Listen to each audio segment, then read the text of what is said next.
E depois de depor na CPMI de 8 de janeiro em Brasília, o ex-ministro da Justiça, Anderson Torres, prestou outro depoimento em outra CPMI, o que está sendo conduzido agora pela Câmara Legislativa lá do Distrito Federal e que também investiga os ataques à sede dos três poderes. Sim, são duas investigações paralelas. E quem vai contar os detalhes para a gente?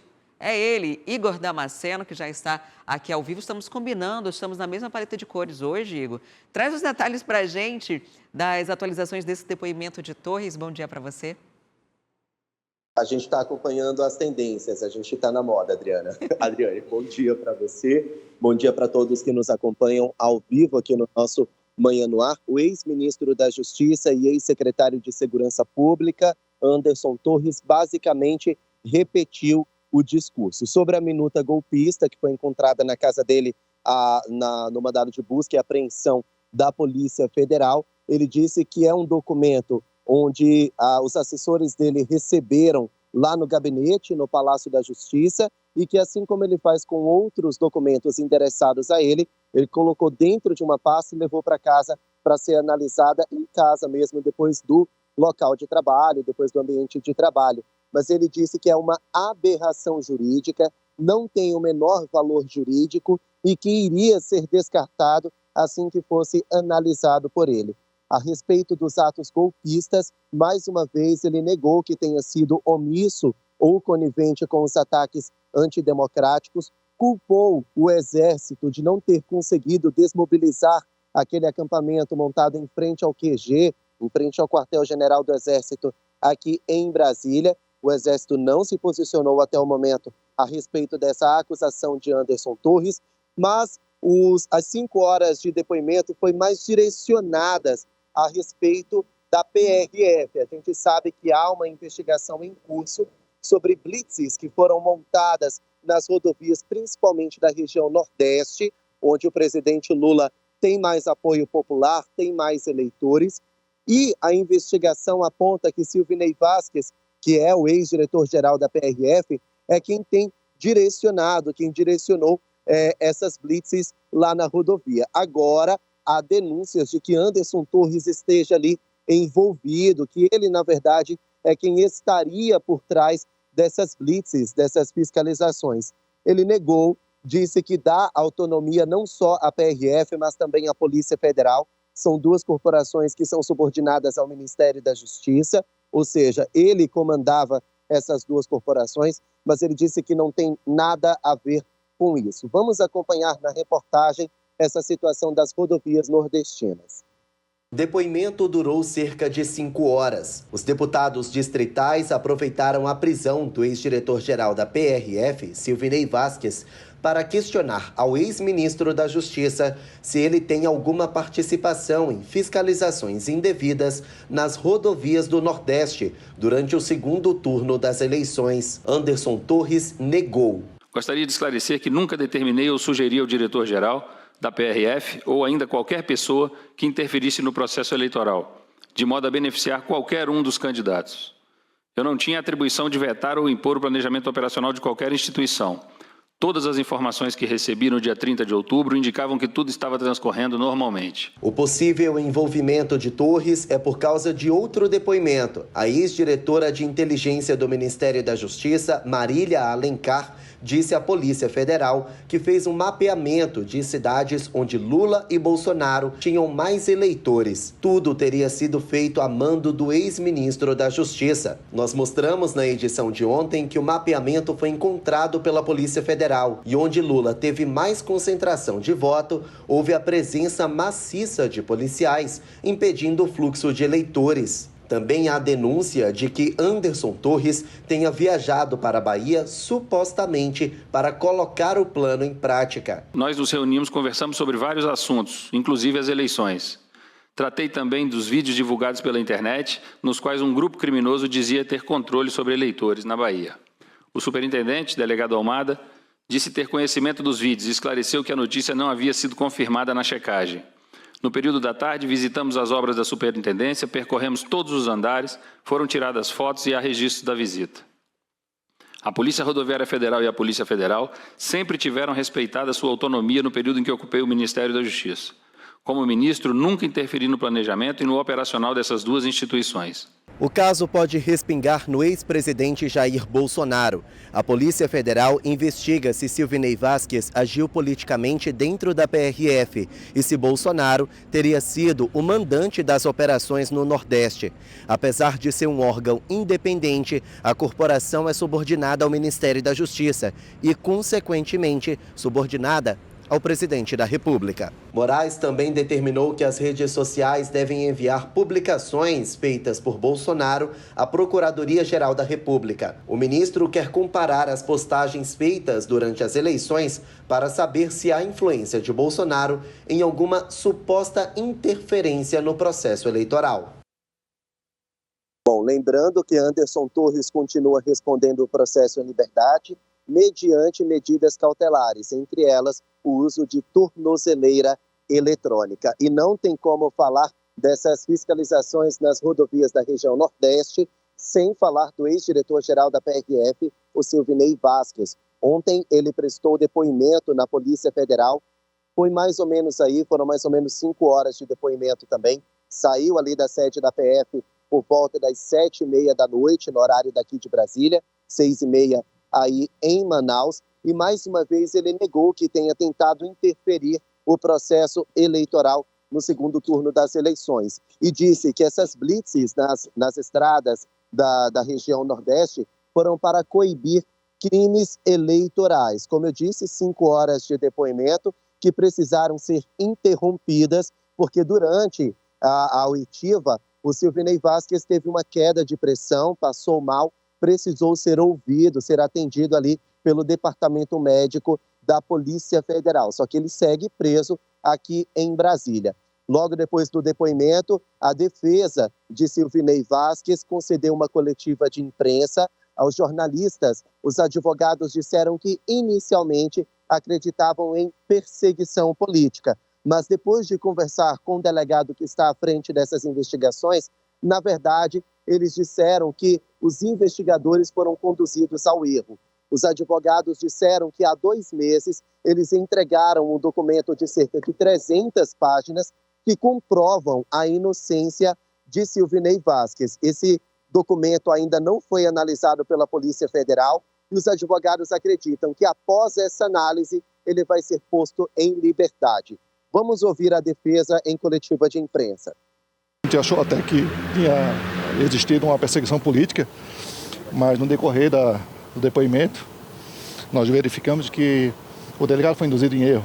Que faz quanto tempo, doutor Marcelo? 2 meses, que nós juntamos mais de 300 documentos em outro inquérito e esses documentos não foram juntados.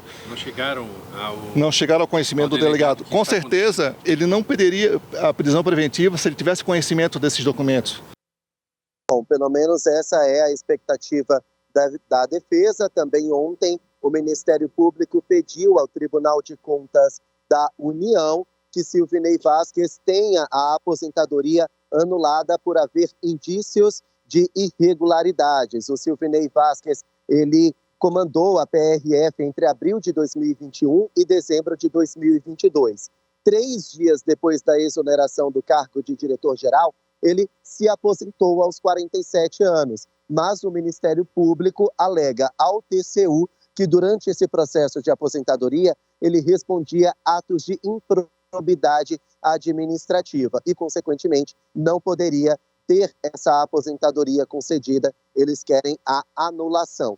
Lembrando que Silvinei Vasquez, ele é investigado por supostamente intensificar o número de blitzes indevidas durante o segundo turno das eleições. Essas blitzes, de acordo com documentos colhidos pela Polícia Federal, foram intensificadas principalmente na região Nordeste, onde o presidente Lula tem mais apoio de eleitores. As investigações continuam, viu, Adriane? A gente vai seguir acompanhando. Daqui a pouquinho, Igor, a gente vai falar sobre uma situação que aconteceu lá no Equador, que chocou o mundo inteiro. Houve repercussão política em Brasília. Daqui a pouco o Igor traz essa repercussão ao vivo para a gente. Porque antes disso, eu queria falar da repercussão criminal, né? Ontem, durante o Manhã no Ar, a gente chegou a falar da prisão de 6 pessoas que são suspeitas de envolvimento no assassinato do candidato à presidência lá do Equador.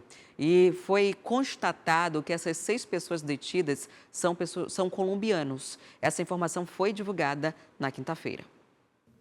Os 6 detidos pelo assassinato do candidato à presidência do Equador, Fernando Villavicencio, são colombianos, assim como um suposto agressor que morreu na noite de quarta-feira, após uma troca de tiros com as forças de segurança. A informação foi divulgada pela polícia nesta quinta-feira. O ministro do Interior, Juan Zapata, havia informado à imprensa que os detidos eram estrangeiros, sem entrar em detalhes. O ministro também disse que os detidos pertencem a grupos do crime organizado, sem mencionar nenhuma das quadrilhas com ligações com o tráfico de drogas que operam no país. Villavicencio, segundo o colocado nas intenções de voto para as eleições gerais antecipadas de 20 de agosto, foi assassinado a tiros na noite de quarta-feira. Villavicencio, segundo colocado nas intenções de voto para as eleições gerais antecipadas de 20 de agosto, foi assassinado a tiros na quarta-feira à noite, em Quito, ao fim de um comício. O presidente Guilherme Lasso declarou estado de exceção de 60 dias em todo o Equador para mobilizar as Forças Armadas e garantir o processo eleitoral. O presidente também ordenou 3 dias de luto nacional pelo assassinato de Villavicencio, um ex-jornalista e ex-deputado de 59 anos que tentava chegar pela primeira vez à presidência. A gente vem acompanhando esse caso desde que ele aconteceu, inclusive da prisão desses suspeitos. Há um grupo, uma gangue lá do Equador que assumiu a autoria desses crimes, os Lobos, associando possível financiamento do narcotráfico à campanha eleitoral. E a gente agora volta a conversar com o Igor lá direto de Brasília, porque esse assunto acabou repercutindo por lá, houve repercussão em Brasília e houve inclusive manifestação por parte aqui, né, do governo brasileiro. Traz os detalhes para a gente, né, de como esse caso lá no Equador tem influência aqui no Brasil. Pois é, Adriane, além de ser um país da América Latina, quase um vizinho, né? Não faz fronteira com o Brasil, mas é um vizinho nosso, digamos assim, também é um dos principais parceiros comerciais do Brasil aqui na América Latina, o Equador. E claro que esse assassinato, esse atentado terrorista, como já está sendo tratado ao candidato à presidência da República do Equador, o Fernando Villavicencio, isso repercutiu aqui no Brasil. O Ministério das Relações Exteriores, lá na sede do Palácio do Itamaraty, deu uma nota, né, emitiu uma nota de condolências à família do Villavicencio e também a todos os equatorianos, os eleitores lá do Equador, e classificou esse atentado terrorista contra o candidato à presidência do Equador como um ato deplorável.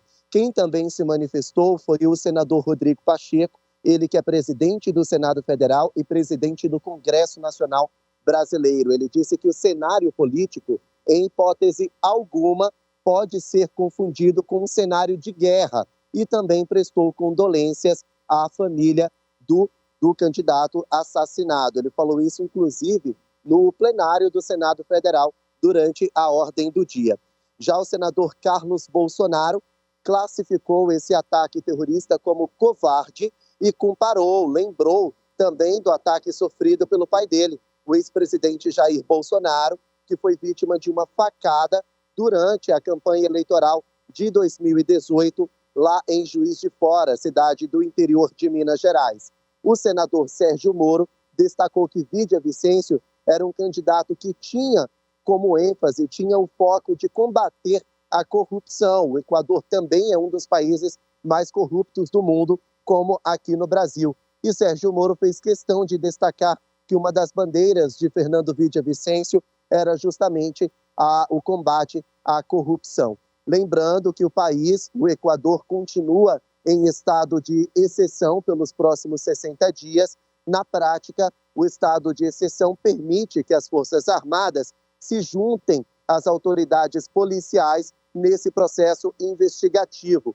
Então, nas ruas de Quito, principalmente de Quito, que é a capital do Equador, vai ser comum agora, vai ser natural ver militares andando no meio da rua. O estado de exceção permite, inclusive, que os militares invadam residências e prendam pessoas que podem estar ligadas a esse assassinato sem a autorização, sem o consentimento da justiça. Então, é um momento realmente de exceção, um momento à parte que o Equador vive, e com certeza organismos internacionais também vão entrar nesse caso, viu, Adriane?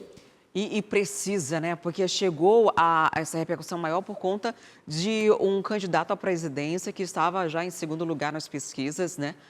Ser morto, mas as gangues têm feito barbáries lá no Equador e não é de agora, já faz muito tempo e já havia essa possibilidade de estado de exceção, mas com a morte de Villavicencio acabou acelerando esse processo e agora o presidente ele tem uma autonomia maior, né, em relação a tudo no país durante esses 60 dias. Ele também disse, né, o presidente atual, Lasso, que poderia ter sido muito pior, né, durante uma coletiva de imprensa dada às televisões lá do Equador ontem, porque além desses tiros, né, os relatos são de cerca de 30 tiros durante o ataque que aconteceu lá. 9 pessoas ficaram feridas, mas esses assassinos jogaram também uma granada no local, ou seja, um local de extremo movimento no norte de Quito, onde estava acontecendo o evento de campanha política, ou seja, poderia acontecer algo muito maior. Eles conseguiram fazer essa desativação em segurança, sem causar mais danos do que isso, mas ainda assim é algo muito preocupante. Outra coisa, ele decidiu, né, Igor, manter as eleições para o dia 20, agora, semana que vem, né, já é dia 20, já estou... Está passando tão rápido que eu já me perco no tempo. Mas ainda nesse mês, aqui hoje já são dia 11, dia 20 está marcado já essa eleição, daqui a 9 dias está mantida, né, Igor? As eleições estão mantidas, o candidato que figura na primeira posição disparou nas pesquisas.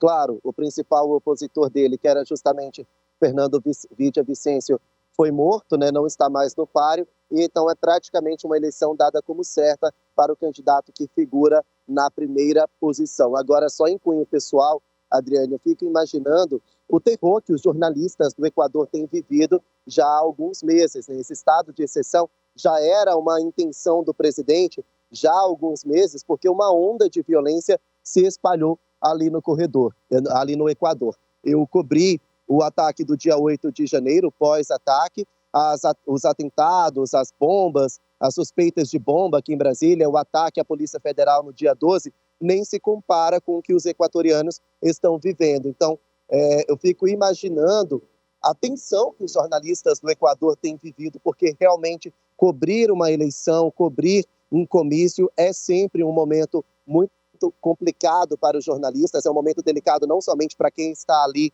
para conseguir votos, para angariar votos, mas também para quem cobre. Eu que cobri alguns atentados aqui em Brasília nos últimos meses, fiquei com o coração na mão em alguns momentos, era recém-casado, não queria de jeito nenhum que nada acontecesse comigo. Imagine com jornalistas do Equador, que têm vivido esse momento de tensão e não é de hoje, viu? Igor, muito obrigado. Imagino também essa tensão, né? Aqui eu não vivi cenas tão violentas assim, no máximo ovos, né, girando para um lado e para o outro. Teve um episódio de ovos na campanha eleitoral, tá? Acho que era o candidato à prefeitura, diretora, era o Estado.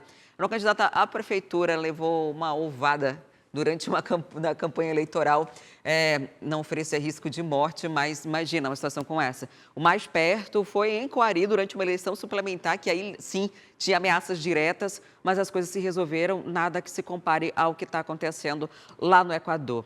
Quer ficar por dentro de todas as notícias e programação da TV A Crítica? Então já se inscreve e ativa o sininho. E até o próximo vídeo.